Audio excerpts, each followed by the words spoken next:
Our story really begins in Kirtland, Ohio. Heber C. Kimball, who was one of the early 12 apostles, went to the home of Parley and Thankful Pratt, and there he gave a blessing which indicated that Parley's mission to Canada would open the doorway to England. Well, Parley P. Pratt goes on this mission to Canada. There he meets a group of people who join the church, and included in that group were the Fielding family, Joseph, Mary and Mercy, all English, all who'd emigrated to Canada, and all who now accepted the restored gospel and began to write to their family members who still lived back in England. One of them was a man called James, who had his own congregation in Preston, and he read the letters from America to his Preston congregation even before any missionaries turned up. And Heber was sitting in the Kirtland Temple when the prophet Joseph came up to him and said that something new must be done for the salvation of the church, and that was this mission to England. So 7 missionaries were selected, travelled from New York to Liverpool, went up to Preston, and there they met Reverend Fielding. And in his congregation they were able to preach 3 times, and the very first 9 baptisms came from that congregation. And so on that Sunday they went down to the River Ribble, and Heber records that between 7,000 to 9,000 people witnessed those first baptisms. That seems a huge number. Good luck, my brother. And 2 of them, 2 gentlemen, they wanted to be the very first baptism in Britain. One of them was George Watt, and they decided to have a foot race to the water's edge. And George arrived at the water's edge first, and so he had the privilege of being the very first baptism in the whole of Britain. And then Heber took all 9 of them. Heber C. Kimball actually performed those first 9 baptisms, and they went down into the water in the River Ribble there, and they called us dippers, because we did baptism by full immersion. I don't think we can really overstate the significance of these British baptisms. From those very first 9 baptisms in 1837, we see the church grow all the way through our nation. By 1851, we have around 34,000 members here, and at the same time in the States, there was only 12,000. Then, of course, the call was to emigrate, and so we see these masons, these cotton workers, these farmers all go across to the States and help to build up the body of the church. And to do it not only physically but also spiritually. We see great leaders like George Q. Cannon.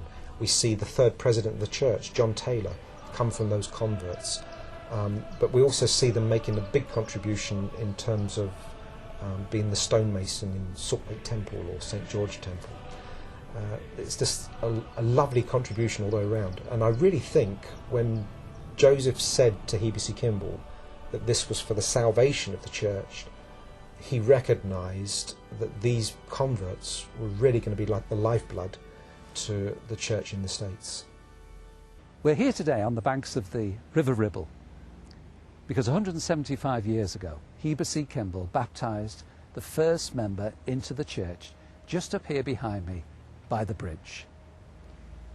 And we as church members today have decided to celebrate that fact by coming together, forming a large choir from 8 stakes and singing the songs that bring us close to Heber C. Kimball and the people that were baptised at that time.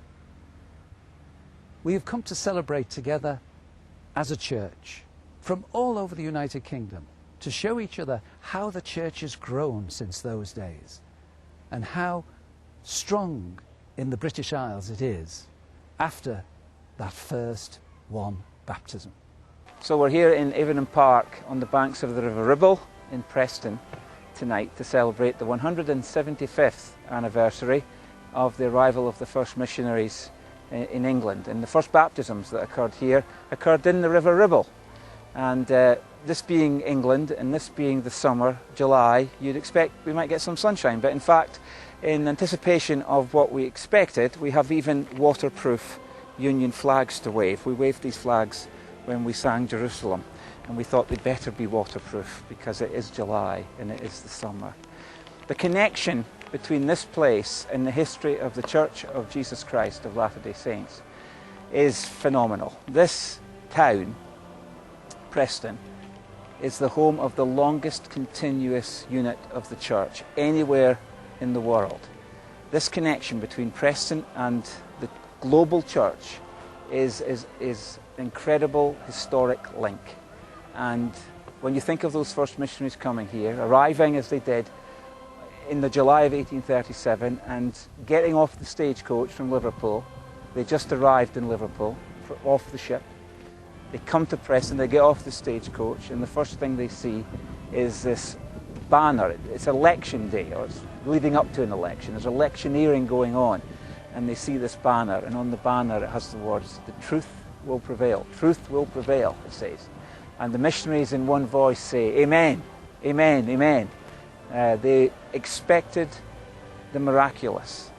And in the days and the weeks, the months and the years that followed in England and in Scotland and in Wales and in Ireland, in Northern Ireland, in fact, well, there wasn't a Northern Ireland then, of course, it was all Ireland, and all over Europe there were miracles, miraculous conversions that brought, as Charles Dickens said in his work, The Uncommercial Traveller, on visiting a Mormon immigration ship, he said that these people were, in their own way, in their degree, the pick and flower of England. They were the pick and flower of many nations, and they gathered in their tens of thousands to the valleys of Salt Lake, to Utah, and from whence the church gathered strength, and from there the church now operates in nearly every nation on the earth. And it all begins, in my mind, here in Preston. It's a very English, it's a very British story.